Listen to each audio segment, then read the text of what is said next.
Otatike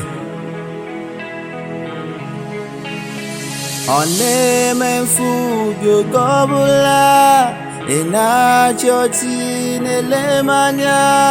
Oneme kamburo pim nanguryangu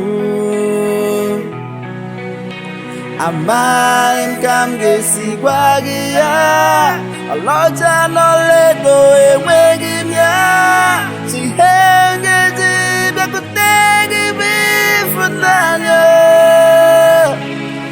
Soifunanya Ifunanya Soifunanya Ifunanya Soifunanya Ifunanya